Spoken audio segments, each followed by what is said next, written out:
Hi అండి, నమస్తే. Welcome to my channel Lakshmi Ramana recipes. ఈరోజు మనం ఒక మంచి రుచికరమైన రైస్ రెసిపీని ఎలా ప్రిపేర్ చేసుకోవాలో చూద్దామండి. చాలా అంటే చాలా టేస్టీగా ఉంటుంది, హెల్దీ కూడా. అదే సాంబార్ పొడితో రైస్ అండి. సూపర్ టేస్టీగా ఉంటుంది. పిల్లలకు మీరు ఈ విధంగా లంచ్ బాక్స్కి చేసి ఇచ్చారంటే చాలా ఇష్టంగా తినేస్తారండి.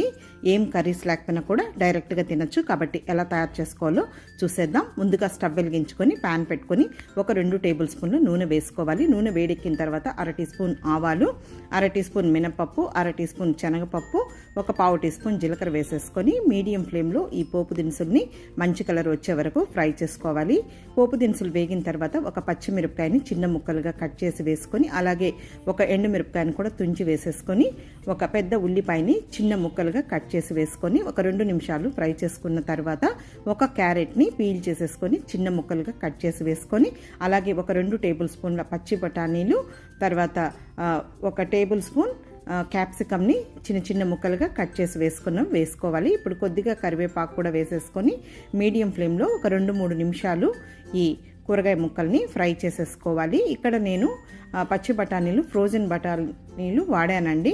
మీరు కావాలంటే బఠానీ నానబెట్టుకొని కూడా ఉడికించుకున్నాం వేసుకోవచ్చు. ఇప్పుడు వేగిన తర్వాత ఒక టమాటోని, మీడియం సైజులో ఉన్న టమాటోని కొంచెం చిన్న చిన్న ముక్కలుగా కట్ చేసి వేసాను.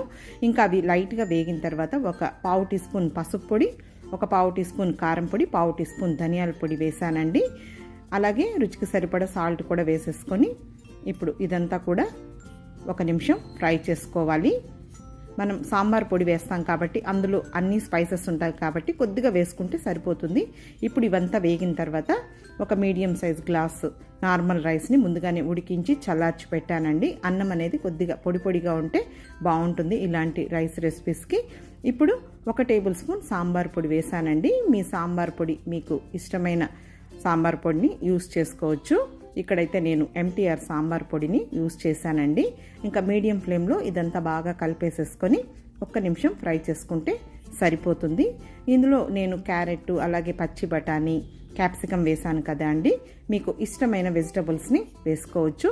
ఇప్పుడు ఇదంతా వేగిన తర్వాత చివరిగా కొద్దిగా కొత్తిమీరని సన్నగా చాప్ చేసి వేసానండి. స్టవ్ ఆఫ్ చేసేసాను. కొద్దిగా గోరువెచ్చగా ఉన్నప్పుడు కొంచెం నిమ్మకాయ రసం పిండుకుంటే సరిపోతుంది. ఆల్రెడీ టమాటో వేసాం కాబట్టి కొద్దిగా నిమ్మరసం పిండుకుంటే టేస్ట్ అనేది చాలా బాగుంటుంది. అంతే అండి, సాంబార్ పొడితో రైస్ రెడీ అయిపోయింది. నేను చాలా రకాల రైస్ రెసిపీస్ని వీడియోస్ పోస్ట్ చేశానండి.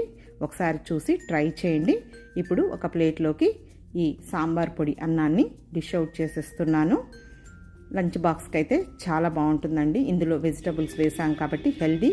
పిల్లలు కూడా సరిగా వెజిటబుల్స్ తినని పిల్లలకు ఈ విధంగా టేస్టీగా రైస్ చేసి ఇచ్చారంటే హ్యాపీగా తినేస్తారు. కాబట్టి చివరగా కొద్దిగా కొత్తిమీర వేసేసాను.